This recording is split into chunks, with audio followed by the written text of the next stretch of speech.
আসসালামু আলাইকুম। ICT olympiad Bangladesh season 2তে তোমাদের সবাইকে শুভেচ্ছা। তোমরা সকলেই জানো আইসিটি অলিম্পিয়াড বাংলাদেশের 21টি সেগমেন্ট আছে এবং আজকে আমি যে সেগমেন্টটি নিয়ে কথা বলবো সেই সেগমেন্টটির নাম হচ্ছে তথ্য ও যোগাযোগ প্রযুক্তির সাধারণ জ্ঞান।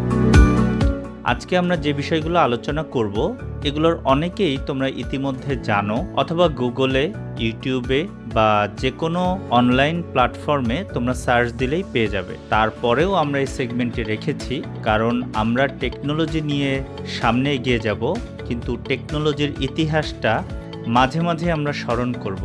এতে এই টেকনোলজির উদ্ভাবনের পিছনে যারা আছে তাদেরকে সম্মান প্রদর্শন করা হবে। প্রিয় শিক্ষার্থী বন্ধুরা, শুরু করতে যাচ্ছি আমাদের আজকের এই ভিডিও। তোমাদের সবাইকে আবারও স্বাগতম।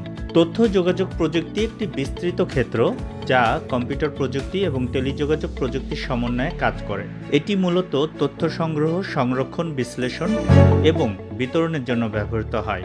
আইসিটি আমাদের দৈনন্দিন জীবনের প্রতিটি ক্ষেত্রে অনিবার্যভাবে জড়িয়ে গেছে এবং বিশ্বের যে কোনো প্রান্তে মানুষের মধ্যে যোগাযোগ এবং তথ্যের আদান প্রদান সহজ করেছে। বর্তমানে এটি শিক্ষা ব্যবস্থা, ব্যবসা, সরকারের কার্যক্রম, স্বাস্থ্যসেবা, বিনোদন এবং সামাজিক যোগাযোগের ক্ষেত্রে গুরুত্বপূর্ণ ভূমিকা পালন করছে। এই অধ্যায়ে আমরা আইসিটির ইতিহাস, এর উন্নয়ন, পর্যায়গুলো এবং আইসিটি সম্পর্কিত সাধারণ কিছু জ্ঞান এবং আইসিটির পিছনে যারা জড়িত ছিল তাদের একটু করে ইতিহাস জানব। আইসিটিকে আমরা যদি তিনটি যুগের মাধ্যমে পার্থক্য করে থাকি তাহলে প্রথমেই বলতে হয় প্রারম্ভিক যুগ, যেটা 1800 দশকে শুরু হয়েছিল এবং এই প্রথম পর্যায়টি ছিল মেকানিক্যাল গণনা যন্ত্রের উদ্ভাবন এবং এর প্রাথমিক উন্নয়ন, যার মূল ছিল চার্লস ব্যাবেজ নামে একজন আধুনিক বিজ্ঞানী, যিনি ডিফারেন্স ইঞ্জিন এবং পরবর্তীতে অ্যানালিটিক্যাল ইঞ্জিন আবিষ্কার করেন। এই অ্যানালিটিক্যাল ইঞ্জিনই ছিল এক ধরনের প্রোগ্রামেবল মেকানিক্যাল কম্পিউটার যা আধুনিক কম্পিউটার ডিজাইনের জন্য একটি পথ প্রদর্শক। এরপরেই চলে আসে মধ্যযুগ, যেটা 1930 থেকে 1960 সাল পর্যন্ত। এই সময়কালে গণনা এবং কম্পিউটার প্রযুক্তির ভিত্তি আরও শক্তিশালী হয় এবং প্রথম ইলেকট্রনিক ডিজিটাল কম্পিউটার তৈরি করা হয়। এবং এই মধ্যযুগে অ্যালান টুরিং তার যেই টুরিং মেশিন ধারণা প্রস্তাব করেন তা ছিল একটি তাত্ত্বিক কম্পিউটার মডেল। অ্যালান টুরিং দিয়ে তোমরা ইউটিউবে খুঁজে অ্যালান টুরিংয়ের কিছু ভিডিও দেখে নেবে। এবার আসি আধুনিক যুগ। 1970 থেকে বর্তমান সাল পর্যন্ত তথ্য প্রযুক্তির আধুনিক যুগ হিসেবে ধরে নেওয়া হয়। এই সময়কালে আইসিটি দ্রুত বিকশিত হয়ে আজকের পৃথিবীতে একটি বিপ্লব সৃষ্টি করেছে, যা প্রযুক্তির উন্নয়ন, বিশেষ করে ইন্টারনেট, পার্সোনাল কম্পিউটার এবং মানব জীবনের প্রতিটি দিককে পরিবর্তন করে ফেলেছে।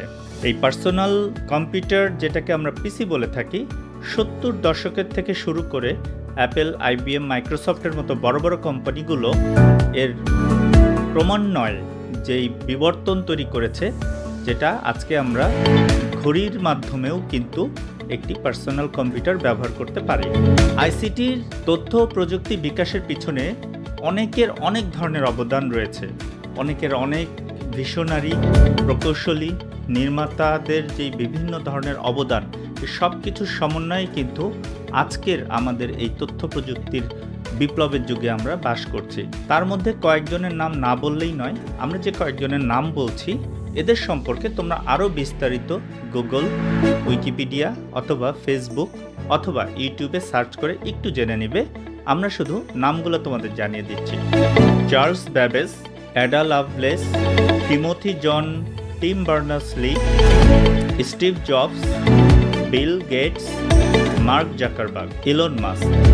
আইসিটি প্রযুক্তি আধুনিক বিশ্বের তথ্য আদান প্রদান এবং যোগাযোগ ব্যবস্থাকে সুনির্দিষ্ট এবং কার্যকর করে তুলেছে।